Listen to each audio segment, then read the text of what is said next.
안녕하세요. 승리한사 가족 여러분. 오늘은 고린도전서 11장 17절에서 34절까지의 말씀입니다. 고린도전서의 24번째 강좌로 성찬 오용 문제라는 제목의 말씀입니다.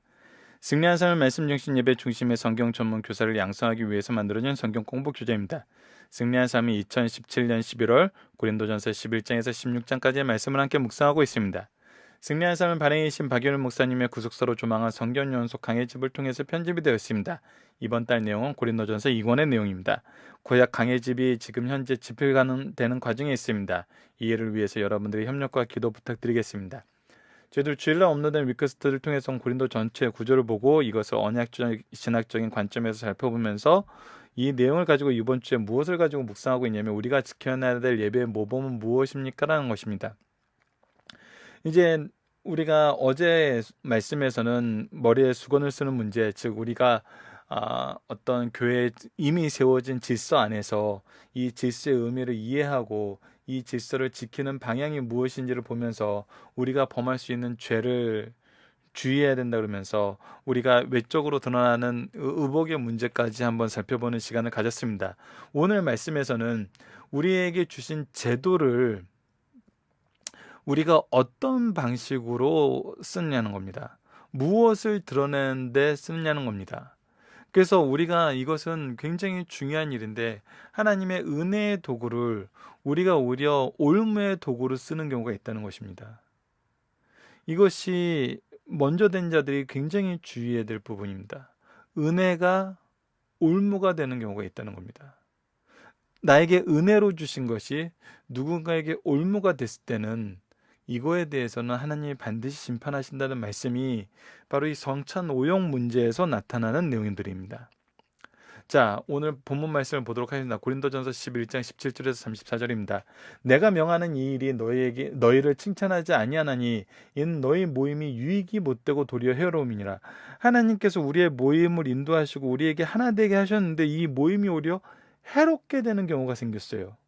우리의 모임 자체가 의미가 없어지는 거예요. 오히려 의미가 없어지는 정도로 끝나는 것이 아니라 악을 행하고 있는 걸로 넘어간다는 거예요. 교회 모임이 이럴 가능성이 있다는 겁니다. 그것이 어떤 부분이었냐면 18절을 봅시다. 먼저 너희가 교회에 모일 때 너희 중에 분쟁이 있다함을 듣고 어느 정도 믿거니와. 이것은 이제 우리가 1장에서 살펴봤던 분쟁과도 연결될 수도 있고 우리가 그 이후에 나오는 모습을 통해서 나는 누구네 파 누구네 파라는 이런 부분에서 나왔던 분쟁이라기보다는 이렇게 신분의 격차, 빈부의 격차에 의해서 오는 분쟁이 있다는 것을 얘기하는 것을 볼 수 있습니다. 그리고 19절을 봅시다. 19절이 이제 우리가 굉장히 주의 깊게 봐야 되는 말씀인데 오늘 말씀에서 우리가 주의 깊게 봐야 되는 것은 바로 19절과 30절입니다. 29절, 30절. 19절과 29절, 30절을 우리 한번 연결해서 보도록 하겠습니다. 19절을 먼저 봅시다. 너희 중에 파당이 있어야 너희 중에 옳다 인정함을 받는 자들이 나타나게 되리라. 자, 이 얘기는 무엇이냐면 어떤 문제가 생겼을 때, 어떤 일이 생겼을 때, 어떤 내용에 대해서 우리가 잘못된 행동을 했을 때 그때 비로소 무엇이 이루어지냐면 옳다 인정함을 받는 자들이 나눠지게 된다는 거거든요. 이것은 교회에서 있는 어떤 사건을 볼 때 우리는 이것을 목회적인 측면에서 신앙생활적인 측면에서 교회를 보면 분명히 드러나요. 어떤 일이 생겼을 때, 어떤 문제가 생겼을 때, 어떤 내용이 거론되었을 때 이것을 하나님이 우리에게 주신 말씀의 기준을 가지고 하나님이 주신 질서에 의해서 덕을 세우는 것으로 가는 것이 아니라 자기 의견과 자기 주장을 드러냄으로써 누군가를 무너뜨리고 넘어뜨리고 이 마이너스적인 행동을 하는 것으로 드러나게 되는 경우가 많다는 것이죠. 그랬을 때 우리가 무엇을 할 수 있어야 되냐면 어느 쪽이 옳은지를 우리가 구분할 수 있게 하시고 구분되어지게 된다는 거예요. 좀 더 구체적으로 얘기하면 교회에 어떤 문제가 생겼을 때 이 문제를 확대하는 사람이 있는가 하면은 이 문제를 해결하는 사람이 있어요. 그래서 확대한다는 것은 오히려 그것을 통해서 더 많은 죄를 짓게 된다는 것을 깨닫지 못하고 자기는 의로운 일을 한다고 생각하면서 이 문제를 확대시키는 거예요. 반대적인 경우에는 문제가 생겼을 때 그것을 말씀적으로 해결하고 말씀의 인도하심을 받으려는 사람들은 이 문제를 실제로 해결하는 데 쓰임을 받거든요. 그 교회 내에서 나오는 모든 문제들이 분명하게 이 두 방향으로 갈라지는 것을 볼 수 있습니다. 그리고 많은 분들이 현재 상태에서 그냥 머물고 계시죠. 많은 목회자분들이, 우리 신앙의 선배들이, 박열 목사님도 그러지만, 이런 일이 있을 때 주의를 주시는 것은 문제를 확대하는 곳은 절대 가지 마라. 문제를 해결하는 쪽으로 가야 된다. 근데 이 교회에서 문제 해결이 방향이 뭐냐는 거예요. 예, 첫 번째는 말씀과 기도라는 거예요. 말씀과 기도, 예배에 더욱더 집중해야 된다는 거거든요. 그래서 그러면서도 문제를 해결하는 쪽에 쓰지 못한다면 최소한 문제를 확대하는 쪽은 구분하여서 그것을 가지 말아야 된다는 거거든요. 자, 계속 말씀을 보도록 하겠습니다. 그런즉 너희가 함께 모여서 주의 만찬을 먹을 수 없으니, 지금 결국은 이 문제가 무엇으로 인해서 나타나고 무엇으로 인해서 지금 지적받고 있는 거냐면 바로 예찬과 성찬, 이 두 가지를 통해서입니다. 성례로 불리우는 이 예찬과 성찬을 통해서인데, 자, 이것을 위해서는 우리가 이제 예수님이 제정하신 그 성만찬은 이 뒷부분에서 다시 한번 나왔을 때 보도록 하겠습니다. 우선 본문 말씀의 흐름을 그냥 쫓아가도록 하겠습니다. 그런즉 너희가 함께 모여서 주의 만찬을 먹을 수 없으니 이는 먹을 때 각각 자기의 만찬을 먼저 갖다 먹으므로 어떤 사람은 시장하고 어떤 사람은 취함이라. 자, 이 분쟁, 이 분파가 지금 어떤 부분으로 나타나냐면, 어떤 사람은 시장하고 어떤 사람은 취하고 어떤 사람은 취하지 않고 배고픔으로 이 문제가 생기는 거거든요. 그래서 22절에서 뭐라고 이 부분에 대해서 얘기를 하냐면, 너희가 먹고 마실 집이 없느냐, 너희가 하나님의 교회를 업신여기고 빈궁한 자들을 부끄럽게 하느냐. 분명히 얘기하는 것은 지금 역으로 가는 거죠. 어떤 자들을 부끄럽게 한 것이 바로 그 빈궁한 자고, 이 빈궁한 자를 부끄럽게 한 것이 결국 뭐 했다는 거예요? 하나님의 교회를 업신여기게 됐다는 거예요. 왜 그런가요? 왜 이것이 하나님의 교회를 업신여긴 게 되는 건가요? 여러분, 이제 뒤에 성찬에 대해서 설명하는 부분에 대해서 보면 우리가 분명히 합니다. 자, 23절을 봅시다. 내가 너희에게 전한 것은 주께 받은 것이니 곧 주께서 잡히시던 밤에 떡을 가지사. 자, 이 성찬이 무엇인지를 얘기하고 있어요. 축사하시고 떼어 이르시되 이것은 너희를 위하는 내 몸이니 이것을 행하여 나를 기념하라. 직후에 또 그와 같이 잔을 가지고 이르시되 이 잔은 내 피로 세운 새 언약이니 이것을 행하여 마실 때마다 나를 기념하라. 즉 하는 예수님께서 지금 이 성찬은 무엇을 가르쳐 주는 거예요? 예수님의 죽으심, 예수님의 대속을 가르쳐 주고 있잖아요. 즉 자기를 낮춤으로 우리를 살리고 우리를 높이는 바로 이 제도인데, 이것을 기념하는 제도인데, 이것이 오히려 모하는 것이 되었다는 거예요. 자기의 부항과 자기의 이 식탐을 즐기는 모습을 드러내는 일에 쓰였다는 거예요. 그래서 낮음, 성김, 대속의 의미를 자기 자랑, 자기 권한, 자기 뜻을 나타내는 데 쓰였다는 거예요. 이것은 완전히 잘못 쓰여버리게 되는 것이죠. 본말이 전도된 정도가 아니에요. 의의 도구를 악의 도구로 만드는 거예요. 위로의 도구를 그들이 오히려 분열의 도구, 상처의 도구로 쓰는 거거든요. 어찌 이것이 가하냐는 거예요. 이것은 있을 수가 없다는 거예요. 그래서 26절을 보시다. 너희가 이 떡을 먹으며 이 잔을 마실 때마다 주의 죽으심을 그가 오실 때까지 전파하는 것이니라. 그래서 이것은 지금 누구를 시장하게 만들고 누구를 더 비참하게 만들고 누구를 더 분쟁하게 만들려고 주신 것이 아니라 이 은혜를 전하기 위해서 주신 거라는 거예요. 언제까지? 주님 모실 때까지. 근데 이것을 무엇으로 쓰고 있다고요?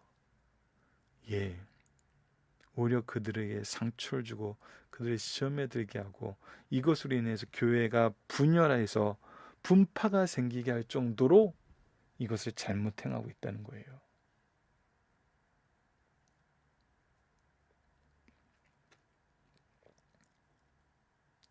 그래서 27절에 경고합니다. 그러므로 누구든지 주의 떡이나 잔을 합당하지 않게 먹고 마시는 자는 주의 몸과 피에 대하여 죄를 짓는 것이니라. 이것은 이제 이번 주 전체 말씀과 앞부분 말씀과 월화수 말씀과도 연결됩니다. 예배는 어떻게 참여해야 된다고요? 우리가 준비함으로 참여해야 된다고요. 성실함으로 나아가야 되는 거라고요.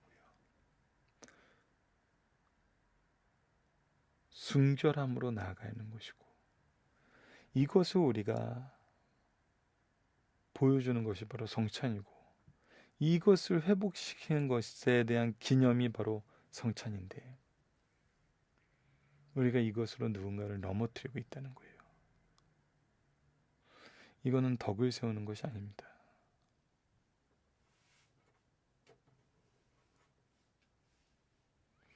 이것은 참 우리가 주의를 해야 되고, 이것은 어제 말씀과 연결돼서도 참 다양하게 우리에게 나타나는 문제를 우리가 볼 수 있습니다. 자,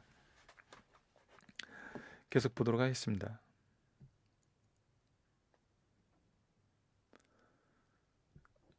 28절, 사람이 자기를 살피고 그 후에야 이 떡을 먹고 이 잔을 마실지니라. 그래서 항상 무엇을 해야 돼요? 이것을 준비할 줄 알아야 돼요. 이것을 바로 참석할 줄 알아야 돼요. 이것을 또 바로 계승할 수 있어야 돼요. 29절 30절입니다. 주의 몸을 분별하지 못하고 먹고 마시는 자는 자기의 죄를 먹고 마시는 것이니라. 그러므로 너희 중에 약한 자와 병든 자가 많고 잠자는 자도 적지 않으니라. 이를 통해서 하나님께서 심판하셔서 약해지고 병들고 죽게 된다는 것을 얘기하고 있잖아요. 이것은 그만큼 하나님께서 세우신 분명한 기준이 있고 바르게 적용해야 되는 부분이 있는 거예요. 여러분들, 이제 다시 한번 아까도 얘기했던 그 성찬의 기원에 대해서 한번 봅시다. 예수님이 성찬식을 행하시던 것은 무엇 가운데 행하셨던 거죠? 바로 유월절 규례에 의해서 행하시던 그 유월절 규례 모임에서 행하신 거였어요.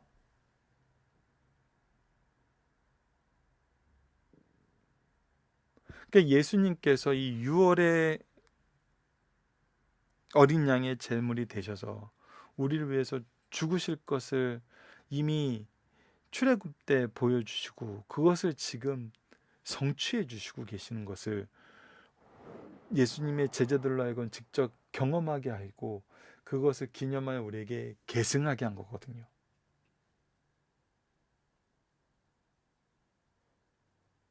근데 이것을 잘못했을 때는 하나님 어떻게 하셨다고요? 심판하셨다고요. 그래서 31절입니다. 우리가 우리를 살폈으면 판단을 받지 아니하니와 32절, 우리가 판단을 받는 것은 주께 징계를 받은 것이니 이는 우리로 세상과 함께 정죄함을 받지 않게 하려 하심이라. 그럼에도 우리가 위로를 느끼는 것은 이때 우리를 향한 하나님의 징계는 우리가 영원히 멸망하지 않게 하기 위해서 미리 고쳐 써주시는 거라는 거예요. 32절, 우리가 판단을 받는 것은 주께 징계받는 것이니 이는 우리로 세상과 함께 정죄함을 받지 않게 하려 하심이라. 33절입니다. 그런즉 내 형제들아 먹으러 모일 때는 서로 기다리라. 덕을 세우라는 거예요.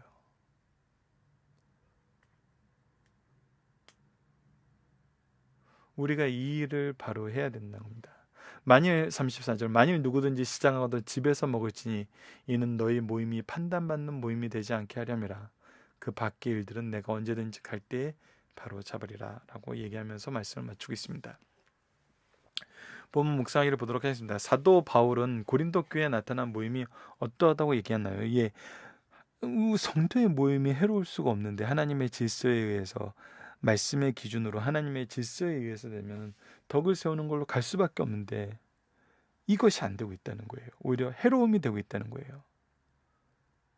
그래서 아까도 살펴봤다시피 모임이 해로운 것이 되고 분쟁이 나타나고 19절에 파당에 대해서 얘기하는데, 이 일련의 문제들로 인해서 인한 현상은 무엇이냐면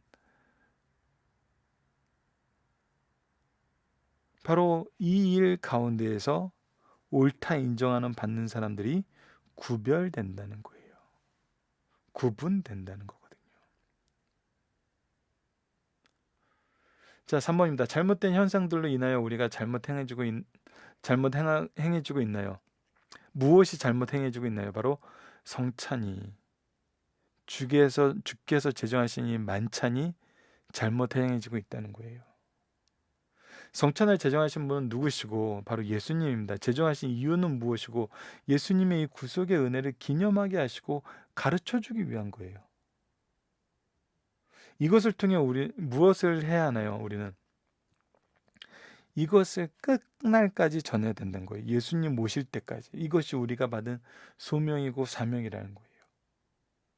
이것을 우리가 기억할 수 있어야 된다는 겁니다. 5번째, 성찬은 우리를 어떻게 준비하고 어떻게 돼야 되나요? 이것은 우리 스스로를 살피고 우리가 이것에 준비된 자세로 나가야 된다는 거예요. 잘못된 성찬에 대한 별은 무엇입니까? 예, 약한 자, 병든 자가 많고 잠자는 자도 적지 않다는 바로 이 30절 말씀입니다. 주님은 성찬을 통해서 무엇을 이루시길 원하나요? 우리가 판단받지 않고, 우리의 모임으로 판단받지 않고, 우리의 외부로 판단받는 것이 아니라 우리를 통해서 일어난 역사하심으로 우리가 평가받게 되고 판단받게 된다는 것입니다. 중심사상을 보도록 하겠습니다. 고린도전서 11장에서부터 14장까지는 교회 내에서 특히 집회에 있어 질서 문제를 다루고 있다.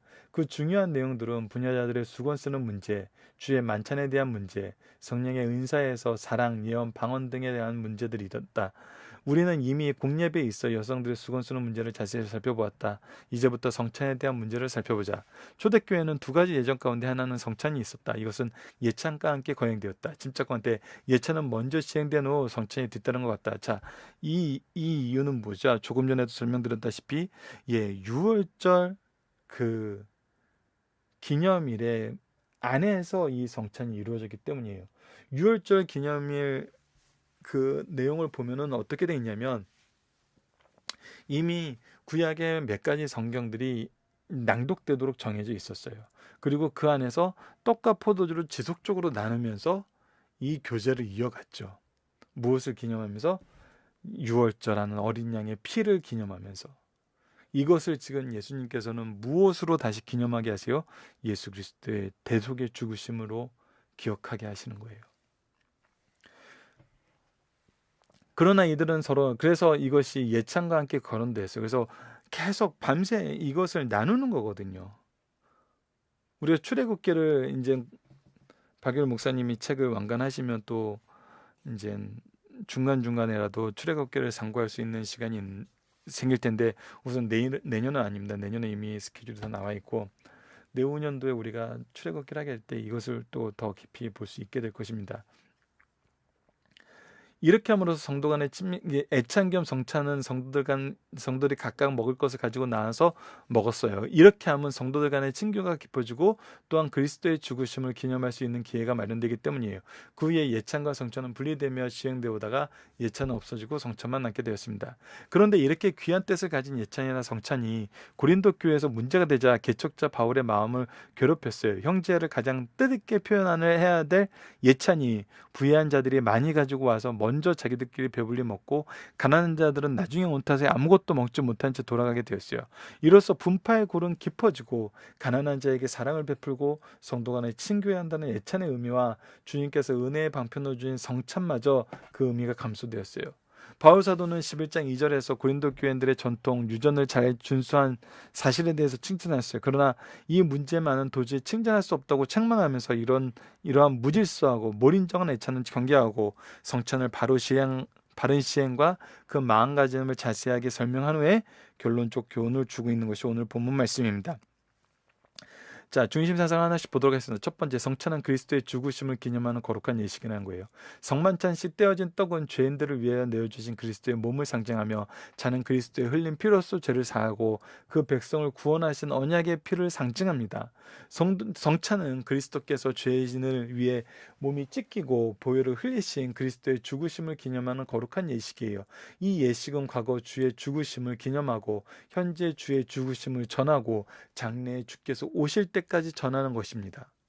주의 구속의 행위는 절정의 십자가의 대속과 부활인 것 같이 주의 성찬은 우리가 이 땅에서 누릴 가장 복되고 신비함을 체험할 수 있는 은혜로운 예식이란 겁니다. 두 번째입니다. 초대교회의 좋은 제도인 예찬이 약한 자들을 가장 슬프게 하는 것이었어요. 은혜의 제도가 상처의 제도가 되어버린 거예요. 초대교회에서 주께서 부활하신 주일 밤에 모여 먼저 예찬이라는 분류는 식사를 하고 계속하여 주의 떡과 잔을 받아 주의 죽으심을 기념하는 성찬을 하였어요. 이 예찬은 당시 신분과 성별을 떠나 모든 사람이 한자리에서 함께 먹는 유일한 식탁이 되었어요. 그러나 노예나 약한 자가 오기 전에 부한 자들이 먼저 먹고 취하여 가난한 자들의 식사를 못하여 줄이고 갔어요. 이 좋은 제도가 약한 자를 더욱 슬프고 비참하게 만들었다는 겁니다. 이는 결코 용서할 수 없는 잘못이란 것이 오늘 본문 말씀에서 우리에게 주는 교훈입니다. 세 번째입니다. 하나님께서 주신 가장 은혜로운 제도를 잘못 남용하는 누를 범하지 말자는 거예요. 하나님께서 허락하신 가장 훌륭하고 건전한 제도 성례를 잘못 남용하면 비열하고 징벌받는 제도로 전락할 수 있어요. 지상에서 가정과 교회만큼 복된 곳이 없습니다. 가정과 교회는 하나님의 사랑이 가득 담긴 곳이에요. 그러나 교회에서 물리적 제재가 없다는 이유로 악랄한 짓을 하고 거룩한 성례를 멸시하며 범죄의 수단으로 사용하는 자들이 있어요. 시몬과 레이는 거룩한 할례를 이용하여 집단 살인을 했어요. 성찬을 바로 행해야 됩니다. 이렇게 잘못 이용되는 경우가 생겨서는 안 돼요. 안 돼요. 우리가 정치적인 행동에 우리의 성찬식을 내어주거나 우리 예배 시간을 내어줘서는 안 돼요. 예배는 오직 하나님 중심으로 하나님께만. 동시에 합당하고 마르게 먹고 마시지 말라고 하였어요. 자기를 살피지도 않고 분별 없이 먹고 마시는 자기의 죄, 자기에게 내릴 심판을 먹고 마시는 자가 없다는 거예요. 먹고 마시는 자라는 거예요. 그러므로 이 예식이 잘못 참여했을 때는 반드시 심판을 받는다는 것입니다. 여러분들 살펴보기 전에 카페를 통해서 확인해 주시고요. 적용입니다. 우리는 어떻게 성찬을 통해서 교회의 하나됨을 나타낼 수 있을까요? 이것은 바로 준비함을 통해서입니다. 예배는 준비함을 통해서 나타납니다. 합당하게 드려진다는 것은 우리가 이것에 대한 질서가 분명히 있다는 거예요. 우리가 말씀을 통해서 계속 연구할 거예요. 이 연구된 것을 우리가 나누면서 준비하면서 또 계승할 수 있는 우리 승리한 산 가족 여러분들 되었으면 합니다. 말씀을 기초로 기도하기를 통해서 마치겠습니다. 하나님, 우리가 다양한 모습과 다양한 이유로 교회에서 분열하게 되고 이것을 해결하기 위해 다시 더욱 분열하는 어리석음을 반복함을 봅니다. 이것이 우리의 연약함이고 한계임을 고백합니다. 오직 우리가 그리스도를 통해 하나 될 수 있음을 고백합니다. 우리가 예수 그리스도의 모습을 통해서 하나됨을 믿습니다. 오직 주의 구원의 복음을 기념하고 전하는 것이 교회의 하나됨의 길이고 바른 사명을 감당하는 길임을 알게 하심을 감사합니다. 오직 복음을 위해 수고하여 하나님의 영광과 주권과 임재하심이 가득한 교회와 가정을 이루는데 쓰임받는 주의 일꾼들에게 하여 주소서. 예수님 이름으로 기도드립니다. 아멘.